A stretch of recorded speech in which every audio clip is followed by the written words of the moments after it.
I have a question. What does Kemba and Allen Iverson have together? They're both guards, great scorers, great ball handling. But the thing I'm looking at is they put up big numbers on not great teams. Not saying they're not great, just they don't have the pieces around them.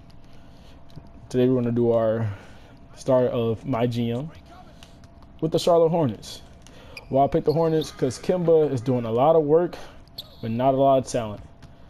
He's amazing, but talent is not there. Kemba goes off for recently. He just set a franchise record for most points scored, and they can't win. The last time they went to the playoffs, forgot.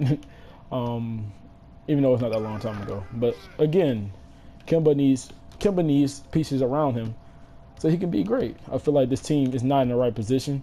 We have a lot of bad contracts to a lot of bad players. And it's some potential, like Lamb, great shooter. Got improved last season. I like it, improvement. But Nicholas Batum, he's alright. But the money he's worth is not. He's worth a Draymond Green contract. He plays nothing like Draymond. Not a great offensive player, not a great defensive player either, even though he just got that block. But consistently, he's not there. The only person who's pretty much there all the time is Kemba. And I want Kemba in a winning situation. And it's just not right now with the team he's on. I know we just got their rookie, Miles Bridges, or Mikal Bridges. I think it's Miles. I see a lot of potential in him. I feel like he's going to start from day one over Nicholas Batum just to space the floor a little bit better. But we don't know yet. Our center, every position need help. Every position needs help.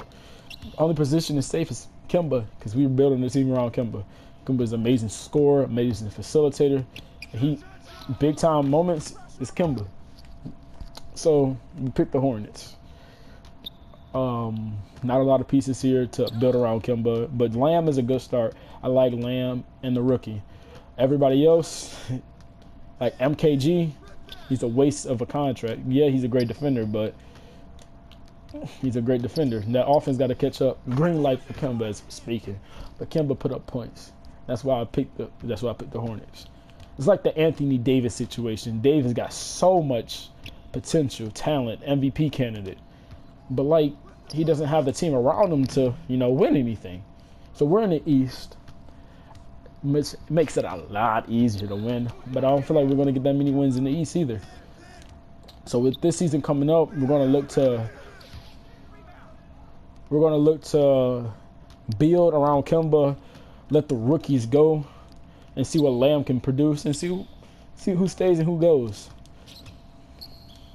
I don't know who our first game is against. I haven't checked the schedule, but our first game, we're going to see how that goes and see. We're going to work out from there. Because Kemba, he needs to be in a winning situation. And I like Kemba too much for him not to be in a winning situation. So we're going to talk about the other players. Jeremy Lamb sees potential on defense, but he's an offensive scorer. I feel like he can become a 3-and-D player. He's 24, 25. Might turn 26, so potential is still there a little bit, but we don't have all the time in the world, people. So we can't waste Kemba's time or Lamb's time.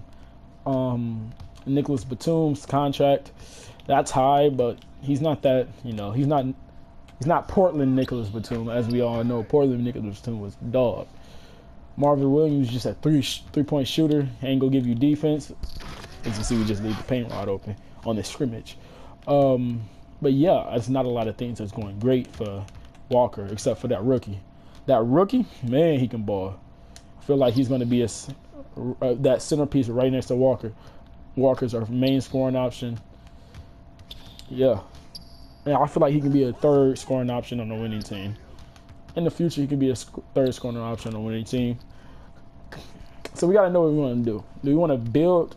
Do we want to win now or build for the future? What I mean win now, I mean like 2 and 3 years, and build for the future, I mean, I say 4 to 6. It all depends. We're in the East, so it's a lot easier. A lot easier. But again, even just because we're in the East doesn't mean anything's given to us. We got to go through Boston, who has Kyrie Irving, one of the best point guards in the league, and one of the best coaches, and probably the deepest team. We got to go through Kawhi Leonard, MVP candidate, anytime he steps on the floor. And the Toronto Raptors are a good team. They just not that good in the playoffs, but with Kawhi Leonard, all that changes. And sometimes Philly with the big point guard when Ben Simmons and Joel Embiid.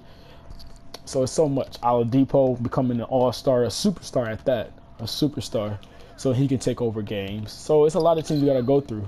I'm not ready for that. So, you know, in the East, it's top 10 team, the top teams. We got a tier 1 team like Boston and Toronto. Tier 2 is about Sixers and Indiana.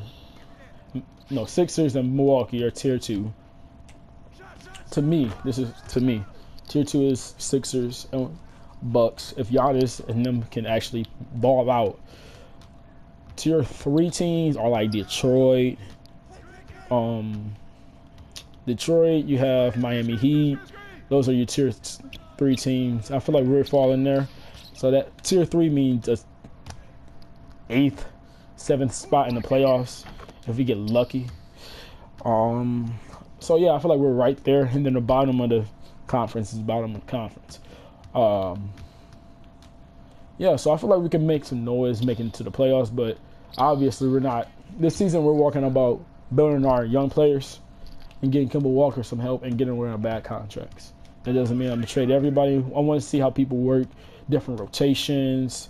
I feel like when they play, they use a really not the great rotation because, again, there's not that many good players to put in a rotation. So that's about it. That's why I chose the Hornets. So next time you see me, we're going to be in a game, our first season opener. Show you what went down and stuff, what adjustments I made and starting to line up. Maybe it's not an adjustment, but maybe it's some stuff you need to see.